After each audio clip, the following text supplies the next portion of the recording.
É bom ver o edifício cheio, muito bom.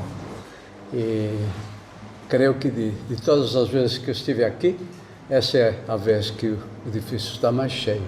Tenho certeza que nós pudéssemos ver o rosto de Cristo, estaria um sorriso muito grande de agradecimento e de felicidade.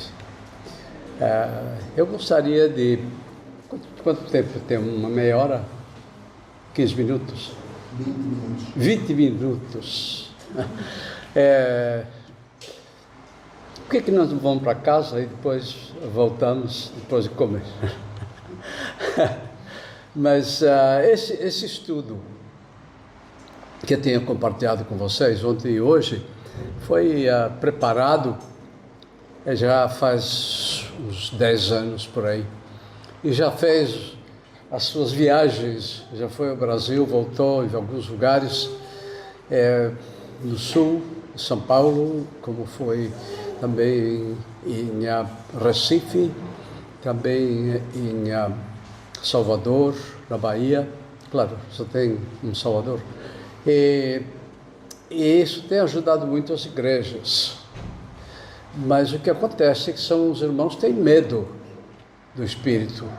Tem medo que o Espírito Santo vai fulminá-los com um raio. Mas não é assim. Porque aquele Espírito é o Espírito de Deus. E Deus é amor. Como que o Deus de amor pode fulminar uma pessoa, pode fulminar uma igreja completa? É impossível. O que Cristo quer é deixar algo, ou que Ele quis deixar algo aqui para nos ajudar na transformação. Na transformação. Ele não quer encontrar pessoas aqui que não conhecem a Jesus, que não conhecem o plano de Deus para salvar o pecador, que não conhecem o seu dom que Deus tem dado, não é, a todos nós, e não permitiu que esse dom fosse exercitado na igreja. Eu encontrei um questionário que eu gostaria de compartilhar com vocês. 3 perguntas. Quais são as perguntas que Cristo fará no dia final? Ele vai voltar. E a nossa transformação terá muito que ver com a maneira que ele aprova ou não aprova o que nós estamos fazendo. Não é? Ele vai, não sei quanto tempo demorará, quantas horas nós passaremos, porque nós somos julgados individualmente. Não vai ser julgado, eu mencionei ontem, estamos sendo julgados pela igreja. E Jesus ofereceu uma ilustração sobre o final. E ele disse que um rei reuniu seus súditos e ele fez-lhes estas perguntas. Eu tive fome, vocês não me deram de comer. Eu estive na prisão, vocês não foram me visitar. Eu estive no hospital, vocês não foram me ver. Eu tive frio, vocês não me ajudaram. E os súditos perguntam, mas Senhor, quando foi que nós te vimos na prisão? Quando foi que nós te vimos no hospital? Quando foi que nós te vimos com fome, com frio? Tudo isso. Então, o rei dirá, quando vocês fizerem a estes pequenininhos, a mim o farão. A mim o farão. Não é? Então, essa é uma das passagens. Mas a pergunta que Cristo fará, uma das perguntas que Ele fará, será, o que vocês fizeram com meu filho Jesus? O que foi que vocês fizeram com meu filho Jesus? É assim, aquele que está descrito nos 4 primeiros livros do Novo Testamento e cujas cartas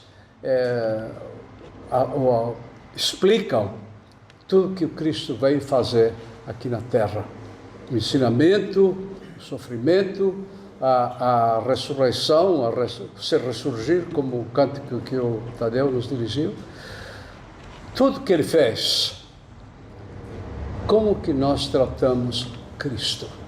Ele é adorado na nossa vida, ele é cultuado, ele é elevado à altura de Deus, porque ele era Deus, ainda é Deus feito carne, não é? No princípio do Evangelho de João, diz, no princípio era o Verbo, e o Verbo se fez carne. Depois, mais adiante, diz, e ele habitou entre nós. No princípio era a palavra só, no início. E ele habitou, não é? Mas de uma forma tão forte, tão poderosa, tão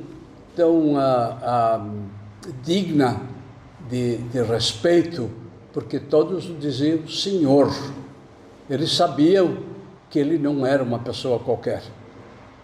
Eles o diziam Senhor. Todos, às vezes os fariseus não tinham respeito quanto a Cristo, eles queriam explicar para Cristo como era a lei e para que servia a lei. Imagina, Cristo ajudou a escrever. Se nós lemos no início, não é, de Gênesis, nós vamos ver que as 3 pessoas da Trindade, ou da casa de Deus, estavam juntas quando tudo aconteceu, criação, a lei e tudo mais. Mas o que vocês fizeram com Jesus? Ou melhor dito, o que nós fizemos? O que é que nós estamos fazendo com Jesus? Todo mundo quer um Jesus conforme o seu entendimento. Um Jesus bom, não é? Um Jesus que aceita de tudo, um Jesus que perdoa sempre. E existe muito disso. Mas também tem um Jesus de justiça, não é? Porque no capítulo 6 de Mateus, tem uma passagem que diz que buscar primeiro o reino de Deus e sua justiça, e tudo demais será dado por, me vem a palavra em espanhol, que tudo mais ele nos dará, não é? Então, o reino de Deus e sua justiça, e a justiça do reino de Deus é Jesus Cristo. O que nós fizemos? Houve pessoas eu soube de pessoas que chegaram à igreja de Cristo, foram vários domingos e não se falava de Cristo. Eles ficaram mesmo surpreendidos, porque se diz igreja de Cristo, por que não se fala mais de Cristo? Por que não se prega mais de Cristo? Por que não se faz mais coisas, não é? Que ajudam as pessoas em nome de Cristo? E como nós nos tratamos a Cristo, não como um rei. Você sabe o que quer dizer Cristo? Jesus, Cristo, ungido. Ele foi ungido, ele era para ser rei e passou a ser um crucificado como um criminoso qualquer. Então, o que é que nós estamos fazendo com Cristo? Não é? Ele deve ser o centro de nossa vida. A Ele nós devemos tudo que nós temos. Ele é aquele que nos dá tudo, não é? Deus mandou a Cristo aqui na terra para nos abençoar. E que nós fazemos? O que fizeram os judeus? Eles o rejeitaram, não é? Eles o rejeitaram, ele achava que ele não era esse o tipo de Jesus que eles esperavam, e portanto eles o rejeitaram. E muitas pessoas também acham isso, que se o Cristo não é de acordo com a maneira deles pensarem, eles o rejeitam, não é? Todo mundo tem uma ideia do Cristo, sem procurar na palavra de Deus, sem meditar nos 4 primeiros livros do Novo Testamento. O que vocês fizeram com Cristo? Eu volto a dizer, porque isso vai ser uma pergunta. Eu lembro quando estava na escola, o professor sempre dava uma lista das matérias, disciplinas que iam entrar no exame, e nós estudávamos aquilo, e de fato não é? Ou de facto, entraram isso no exame. E essa é uma das coisas que nós queremos que todo mundo saiba, que vai ser feita no final, vai ser perguntada no final. Ok, já compreendemos a primeira pergunta. A segunda pergunta: o que vocês fizeram com os dons que eu os dei? O que aconteceu com os dons que eu dei para a edificação da igreja? O que vocês fizeram com esses dons? Vocês o ignoraram? Desenvolveram? Estão abençoando a igreja através do seu dom? Ou está escondido por medo que eles façam coisas que não, que eles peçam coisas que não está na moda fazer. E o dom que Deus nos dá vai ser de suma importância na transformação da nossa vida. Se você veio para a igreja, foi batizado, ele tem dons para você. Ele sabe, você tem que procurar, você tem que orar a Deus encarecidamente e pedir que Deus te revele qual é o seu dom. Por que é um dom? Não é só um talento. Talento não é eu gosto de tocar guitarra, acordeões. Esse é talento, mas não abençoa a igreja. O dom foi criado por Deus para abençoar a igreja, para enriquecer a igreja, para demonstrar à igreja que Cristo está vivo, não é? Quando Ele me deu esses dons, eu demorei muito tempo para pôr esses dons em prática, e até que eu vi que essa seria a minha vida, o ministério seria a minha vida completa, e seria todo feito em espanhol, o ministério. Então eu mudei até a minha leitura e minhas orações de manhã, tudo em espanhol, porque eu sabia que este seria o foco principal do meu ministério. Claro, brasileiro não fala espanhol, sabe disso. Primeira vez que fomos no México, a minha esposa, que era espanhola, ela falava com as pessoas nos restaurantes, nos hotéis, quando tocava o telefone, ela atendia, porque ela é espanhola, ela fala espanhol, obviamente. Mas eu me acovardava de falar espanhol nas primeiras viagens que fiz ao México. Falava umas palavrinhas, uma outra, mas depois eu decidi, este é o meu dom, o dom de explicar a mensagem de Deus em espanhol, e comecei a mudar totalmente a minha vida, totalmente o meu enfoque de ministério, não é? Porque antigamente um pouco de inglês, um pouco de português, um pouco de espanhol, mas depois ficou 99% em espanhol. Tanto é que esses livros que vocês têm visto, eu tenho visto pelo Facebook, eu faço primeiramente em espanhol, depois nós traduzimos para o português, para que vocês vejam que eu estou levando mesmo em sério o dom que Deus me deu. E eu sempre fui uma pessoa muito egoísta, filho único, não é? E principalmente filho de uma italiana, e sempre queria as coisas para mim, e não tinha irmãos com quem compartilhar, por isso que nós tivemos 2 rapazes, e assim eles aprenderam a compartilhar as coisas, mas eu queria tudo para mim, eu queria só para mim, e para mais ninguém. Agora o meu prazer maior é procurar as necessidades das pessoas e ver como nós podemos suprir. Eu não estou fazendo a propaganda da minha vida, mas eu estou falando de uma pessoa que eu conheço bem.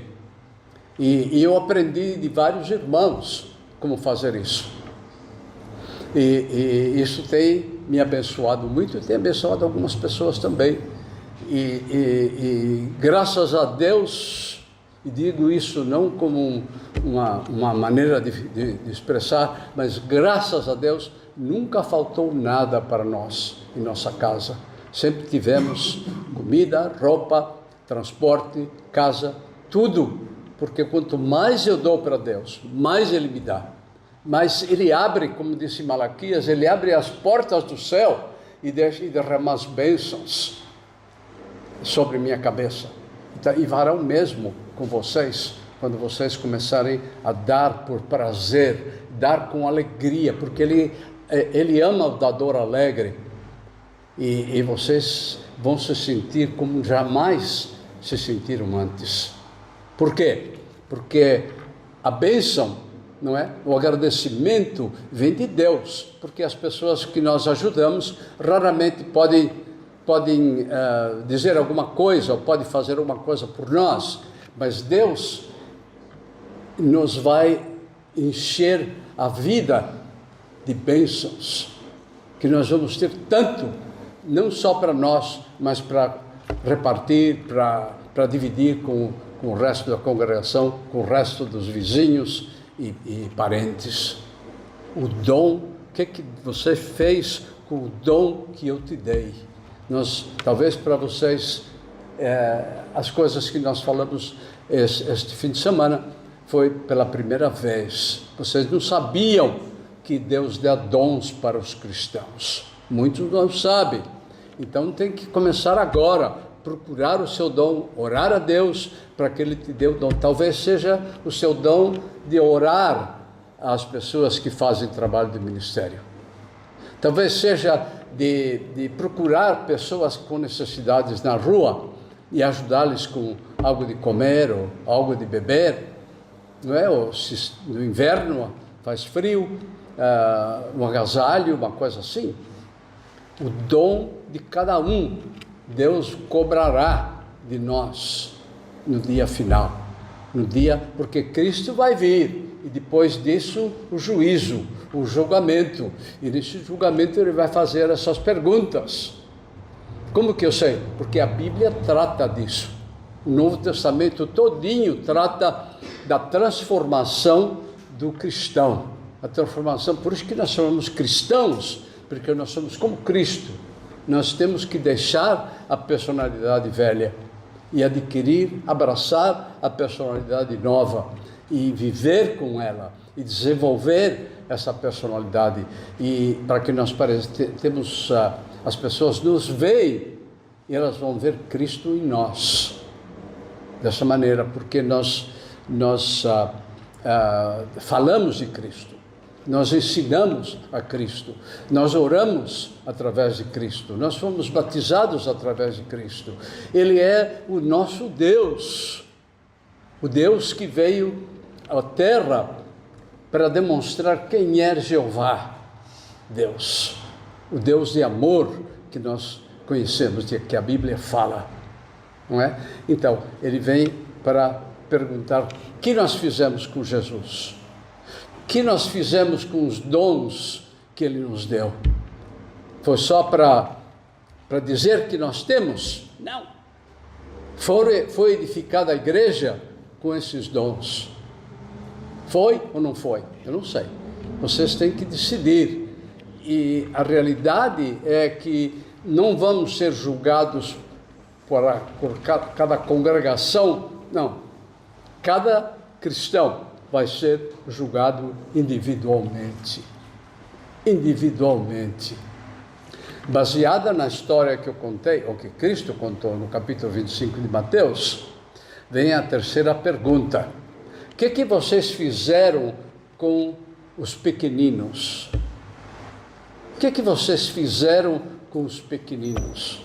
Quando vocês veem aquelas pessoas que estão à beira da morte, quando estão, às vezes acontece até em nossa casa, nós queremos ser indiferentes. A indiferença matou o homem rico da parábola de Rico e Lázaro. O rico fazia banquetes todos os dias. Ele convidava várias pessoas e grandes banquetes. Acho que nem respeitava o sábado, mas ele fazia grandes banquetes. E tinha no chão o Lázaro, que estava doente, não é? Ele tinha chagas e tudo mais, e os cachorros, os cães, vinham lamber as chagas. Mas na casa dos ricos, eles não tinham guardanapos, então eles pegavam pão para limpar a boca, depois jogavam no chão. O que o cachorro comia, o que o cão comia, era dele. Agora, o que o Lázaro pegava, também era dele. Então, o Lázaro ficava nisso. Ele dependia das sobras da mesa dos ricos. Mas o dia que eles ambos morreram, Lázaro foi parar no seio de Abraão. E o rico estava em Hades. O rico queria um pouco de água para molhar sua língua, para poder suportar o calor intenso que existia naquele lugar. Ele pedia: Senhor, mande alguém na casa dos meus irmãos, para que eles mudem, para que eles não tenham a vida como a minha, porque este lugar é horrível, o lugar onde eu estou. E então eles responderam para o rico: olha, se eles não escutaram as pessoas vivas, como que eles vão escutar as pessoas? Não é? Ele pediu para Abraão ir até na casa dos irmãos. Se eles não escutaram os pregadores vivos, como que eles vão escutar um pregador morto? E o problema é que os irmãos deles estavam na mesma situação e ele não queria que eles passassem a eternidade naquele sofrimento, naquele lugar horrível que existia. Então, esse era um problema que existe em muitas pessoas. Não é que são violentos, não é que são brutos, não é que são indiferentes. A vida do cristão não pode ser indiferente, porque Cristo nunca, jamais, em nenhum minuto foi indiferente. Tudo o que ele via que precisava de ajuda, ele parava e acudia às pessoas que tinham necessidade. E a necessidade delas eram necessidades grandes. Eu falei ontem sobre aquela mulher que tem hemorragia durante toda a sua vida e Cristo se deteve para falar com ela. E também tem a parábola do bom samaritano. O homem estava lá jogado no chão, ele tinha sido agredido e vários pregadores passaram por ali, os levitas passaram por ali porque eles tinham uma reunião, uma reunião de negócios e não podiam parar, porque eles não podiam tocar uma pessoa ferida, uma pessoa morta, por isso era contra a lei, etc. Tinha uma desculpa. Nós não podemos dar desculpa que estamos fazendo o trabalho da igreja e não podemos cuidar das pessoas que têm necessidade. Isso nós vamos ter que responder para Deus. Isso é batata, como nós falamos no Brasil. Essa vai acontecer, eu tenho certeza, porque isso são as parábolas de Jesus. Nos dizem que isso vai acontecer, porque Ele nos criou para que nós possamos ser pequenos Jesus na terra. Nós não podemos só receber as bênçãos, receber coisas que nos agradam, coisas que nós precisamos e coisas para nos satisfazer. Nós temos que receber para compartilhar, para partilhar com as outras pessoas. Se nós fazemos, Ele continua dando. Ele continua dando. Nós somos não são aqueles canos que levam um fio, conduit, nós falamos em inglês, uma pessoa que trabalha para Deus, para que as bênçãos cheguem às pessoas necessitadas. Nós teríamos que fazer isto, mas às vezes nós tratamos essas pessoas com indiferença, como fazia o rico. O rico não precisava fazer nada, ele podia mandar um dos seus funcionários ajudar o Lázaro, que estava ali no chão, não é? Mas ele nem isso fez, nem isso ele fez. E às vezes nós passamos totalmente desinteressados, ou totalmente fazemos que não vemos e continuamos a vida. Mas vai chegar um dia, irmãos. Eu não sou profeta, mas hoje eu acho que estou sendo, que eu vou predizer o futuro, porque isso é óbvio.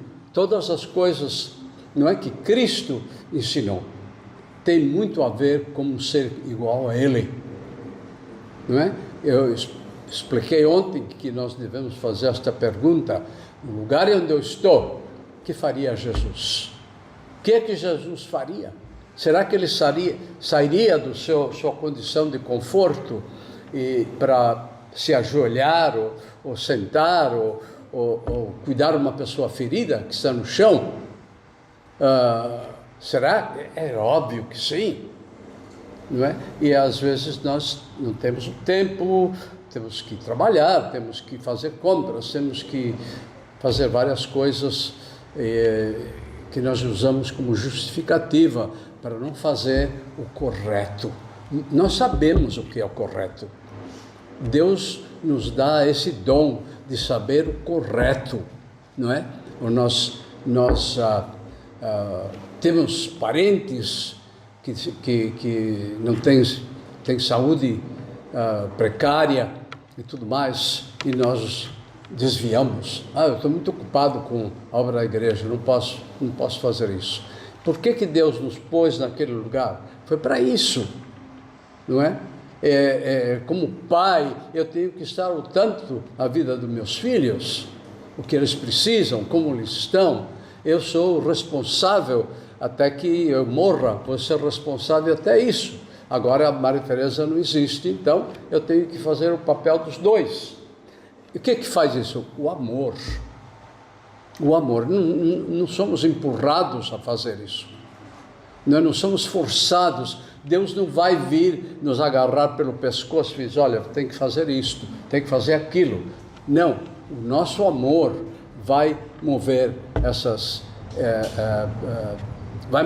nos mover, não é? Mudar a nossa vida, transformar a nossa vida em pessoas generosas, pessoas caritativas, pessoas que têm prazer em dar a outras pessoas, não é? Porque a graça de Deus não somente concedemos, mas nós recebemos. Eu, por muito tempo, tive muita dificuldade em aceitar a graça de Deus, mas agora estou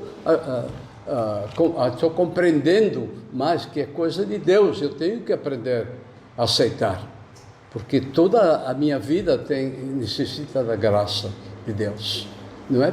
Se nós vamos viver através da justiça, nós estamos perdidos, porque não existe justiça que possa justificar o que nós fazemos, como pessoa ainda com a identidade antiga.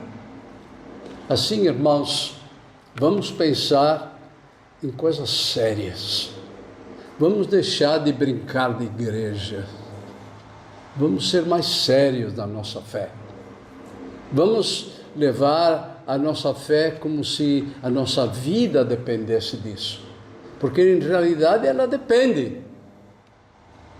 E vamos, se nós tivéssemos uma doença terminal e nós não quiséssemos tomar os remédios, as vacinas, os remédios qualquer necessários para voltar à saúde, não é? E assim vamos morrer. Mas se não há mudança na nossa vida, Jesus vai vir, mesmo que se você estiver sepultado, ou eu estiver sepultado, nós vamos sair do sepulcro, igual que o Lázaro, né? O Lázaro, Cristo chamou, ele estava lá dentro, fazia 4 dias, cheirava mal, mas não importa, ele saiu, e Jesus disse: tira a roupa de morto, porque ele está vivo, não é? E 4 dias depois que ele tinha morrido, Jesus o ressuscitou, e nós vamos ser ressuscitados. Se vocês querem ler sobre isso, pode procurar em Romanos capítulo 8, que tem sobre isso. E vamos levar em sério, irmãos. Eu não vim até aqui só porque eu gosto do calor, eu vim aqui porque tenho uma mensagem para vocês. E essa mensagem é que Cristo vai voltar. Ele vai pedir contas de cada um de nós. E nós temos que dar alguma informação para eles. Mas nós vamos procurar excusas, né? Desculpas. Eu acho que as desculpas não vão ser aceitas. Portanto, nós temos que mover-nos. Nós temos que dedicar tempo de oração. Temos que dedicar tempo para a leitura da palavra de Deus. Temos que procurar irmãos com necessidades para ajudar. Depois ajudar os de fora. Mas isso seria uma vida real cristã. Não uma vida uma maneira de vir à igreja só para passar tempo. Porque a televisão tem coisa melhor que a igreja. Nós temos que vir à igreja para ajudar, auxiliar em nossa transformação. Nós temos que transformar-nos. Deus, Jesus, não vai levar pessoas que não se transformaram. Eu não estou brincando, isso não é piada, isso não é parábola, essa é a verdade. Se vocês quiserem crer, se não quiserem, depois tem, não é, as coisas que vão acontecer. Mas vamos levar em sério. Isso é uma oportunidade única que nós temos de servir a Deus conforme a sua palavra. Aqui na Igreja de Cristo, nós usamos a palavra de Deus, você sabe perfeitamente, e a nossa dispensação agora é cristã, e nós seguimos a Cristo, e queremos elevar Cristo ao lugar mais alto que existe, sendo seu seguidor, sendo seu imitador, e sendo seu adorador. Vamos orar. Pai nosso que está nos céus, louvado seja teu nome. Senhor, o Senhor é tão poderoso, tão grandioso, que não existem palavras que nós possamos explicar tudo que o Senhor fez, tudo que o Senhor disse, tudo que o Senhor tem por fazer. E nós pedimos, Senhor, que o Senhor abençoe esta congregação, mas de maneira que todos tenham os olhos abertos e eles começam a levar mais em sério o seu cristianismo, a sua fé, porque nós vivemos conforme nossa fé, e a nossa fé está depositada 100% no teu Filho Jesus. Nós pedimos, Senhor, que nós levemos isso seriamente, que nós deixemos de brincar, deixemos de ter um pé dentro da igreja e outro fora, e que nós sejamos cristãos dentro e fora do local de reuniões. Ajude-nos, Senhor, porque nós queremos mudar a nossa vida, nós temos que mudar a nossa vida, nós queremos ser transformados, e só através do poder do Espírito Santo que nós podemos conseguir tudo isso. Abençoe meus irmãos aqui do Porto, em nome de Jesus. Amém. Deus abençoe.